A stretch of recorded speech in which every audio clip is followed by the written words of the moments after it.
Kasiu, od lat jesteś związana z branżą retail i również z technologią. Powiedz, jakie obserwujesz trendy w branży retail i jak one się przekładają na technologię? Myślę, że dzisiaj warto przede wszystkim porozmawiać o jednym trendzie, mianowicie o automatyzacji w związku z istniejącą sytuacją rynkową. Myślę, że jest to bardzo istotne dla wielu retailerów, a szczególnie automatyzacja w call center. W ogóle jeśli chodzi o automatyzację komunikacji między firmami a użytkownikami ostatecznymi.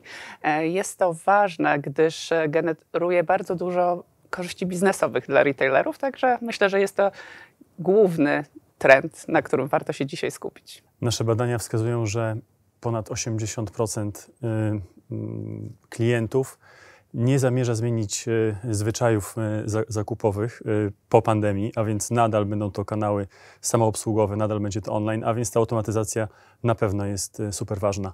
Powiedz, jakie według Ciebie są korzyści, które można osiągnąć dzięki tej automatyzacji? Korzyści są zarówno po stronie retailerów, jak i tych użytkowników końcowych. To może zaczynając od tych aspektów biznesowych.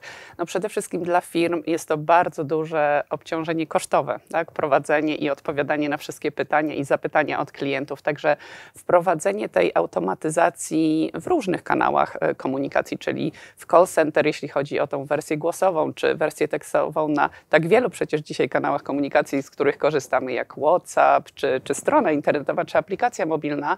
Także zintegrowanie tych kanałów i zaadresowanie szybkiej odpowiedzi na zapytania użytkowników jest tutaj bardzo ważne dla retailerów. No właśnie, kanał głosowy czy czaty, co jest według Ciebie ważniejsze?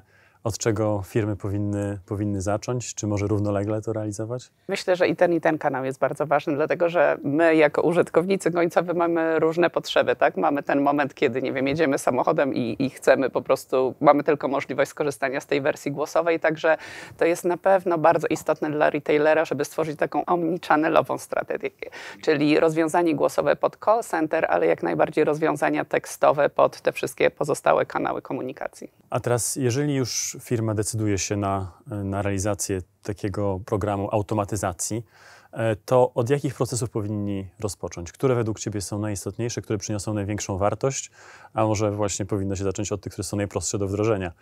Jak uważasz? No, przede wszystkim powinien dana firma przeanalizować, co przyniesie jej największe korzyści biznesowe, tak? Czyli zwykle, jeśli na przykład analizujemy te potrzeby biznesowe, jeśli chodzi o call center, to patrzymy na ilość zapytań czy rozmów i długość tych rozmów, żeby przynieść jak największą korzyść biznesową. Wiadomo, wiele z procesów, około 80% procesów można w ogóle zautomatyzować, tak? I mówiąc o automatyzacji, mówię o wprowadzeniu takiego agenta opartego na sztucznej inteligencji, ale również zintegrowaniu tego agenta z systemami CRM klientów. Czyli na przykład dla jednego z takich procesów, który zdecydowanie jest kluczowy dla retailerów. W większości przypadków jest to ponad 30% wszystkich rozmów, które są w ramach call center obsługiwanych. To w przypadku tego procesu dla jednego z naszych klientów długość rozmowy z 3 minut byliśmy w stanie skrócić do mniej niż minuty, czyli osiągnięcie tego sukcesu było w dużo krótszym czasie, jak również sam koszt takiej 1 minuty dostarczenia i obsłużenia takiej 1 minuty jest znacznie niższy niż w przypadku takiego tradycyjnego obsługi przez agentów ludzi. A jakie według Ciebie takie są najczęstsze właśnie procesy, te, które faktycznie można przenieść na tą platformę? Słyszałem z naszych doświadczeń na przykład proces sprawdzania zamówienia, tak? To jest taki jeden use case. Czy masz jakieś inne use case'y, które uważasz, że są takie właśnie istotne z punktu widzenia biznesu? Absolutnie tak. No przede wszystkim, tak jak wspominałam, największym, zwykle najczęściej i pierwszym procesem, który automatyzujemy, to jest status zamówienia. Kolejny to jest status zwrotu. Bardzo często klienci pytają o dostępność produktów. Wszystkie te procesy mogą być zautomatyzowane. Także jak najbardziej myślę, że te 3 w przypadku retailu są najważniejsze, jak również są bardzo łatwe do zautomatyzowania. Wartość też z wdrożenia takich voicebotów czy chatbotów to jest to, że możemy obsługiwać piki. Tak, to jest super istotne w przypadku czy świąt, czy innych takich sytuacji niestandardowych mamy tą elastyczność. A powiedz, jakie są Twoje doświadczenia, jeśli chodzi o customer experience? Jak klienci na to reagują i co o tym sądzą? Jak się wypowiadają na ten temat? Myślę, że do tej pory mamy mimo wszystko wiele firm ma w świadomości te złe doświadczenia, które kilka lat temu były generowane. Nie wszystkie są przede pozytywne. wszystkim niestety tak przez właśnie te chatboty, które też nie były oparte jednak mimo wszystko na sztucznej inteligencji, ale też jakość tych rozwiązań nie była najwyższej klasy. Także obecnie już te wiodące firmy światowe są w stanie oferować takie rozwiązania, które zarówno i w wersji głosowej, jak i w wersji tekstowej absolutnie są na poziomie obsługi dostarczanej przez człowieka. Nawet zrobiliśmy takie badanie dla jednego z naszych klientów, które pokazywało, że skuteczność i rozwiązywalność tych problemów czy zapytań użytkownika dla voicebota była 5% wyższa niż dla człowieka. Także są również badania, które pokazują, że ten ogólny poziom satysfakcji już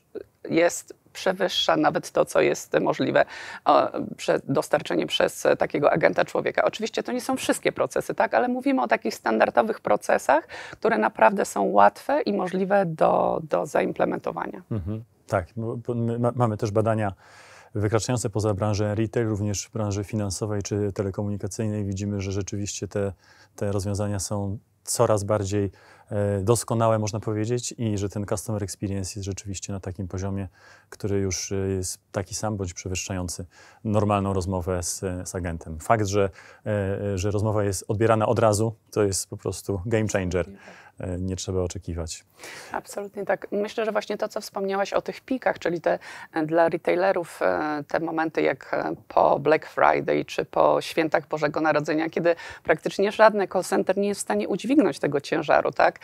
Ich użytkownicy końcowi się frustrują, czekając w kolejce, a jedyne co to chcą sprawdzić dokładnie ten status zamówienia. Także zaletą takiego rozwiązania głosowego agenta jest to, że ten agent cały czas się poprawia i efektywność jego się wciąż poprawia. Tak? Nigdy nie jest chory, nigdy nie idzie na wakacje, także generalnie idealny pracownik. Te rozwiązania, które my oferujemy, to są rozwiązania chmurowe, czyli one się same skalują praktycznie odpowiadając na wszelkie potrzeby, jakie są danej firmy. Skoro mamy tyle korzyści i tak to jest efektywne, jeśli chodzi o stronę kosztową i również jeśli chodzi o customer experience, to jakie widzisz aktualnie bariery tak naprawdę? Jakie są problemy z szerszym wykorzystaniem tej funkcjonalności? Myślę, że pierwszą barierą dotknęliśmy tego tematu, że to jest bariera mentalna. Czy na pewno te rozwiązania są odpowiedniej jakości, ale mamy już takich early adopters, którzy wprowadzili te rozwiązanie, można je przetestować i sprawdzić, że naprawdę to już jest przyjemne doświadczenie, a nie frustracja. Kolejna, znowu najważniejszy, myślę tutaj aspekt, to jest ten aspekt, że wiele firm zakłada, że te rozwiązania są bardzo drogie, jeśli chodzi o wdrożenie. A znowu już doszliśmy do takiego poziomu, że wiele tych rozwiązań jest ustandaryzowanych i koszt wprowadzenia tego, jak również czas jest naprawdę niski. Nam obecnie zajmuje od tygodnia do 2 tygodni wprowadzenie takiego rozwiązania statusu zamówienia. Także te rozwiązania naprawdę już są dzisiaj dostępne, bo nie są aż tak bardzo kustomizowane, a co za tym idzie, są dostępne kosztowo. Także myślę, że przede wszystkim to jest bariera mentalna. Miejmy nadzieję, że uda się tę barierę jak najszybciej pokonać i będziemy mieli coraz więcej projektów związanych z automatyzacją. Jak najbardziej zachęcam do tego.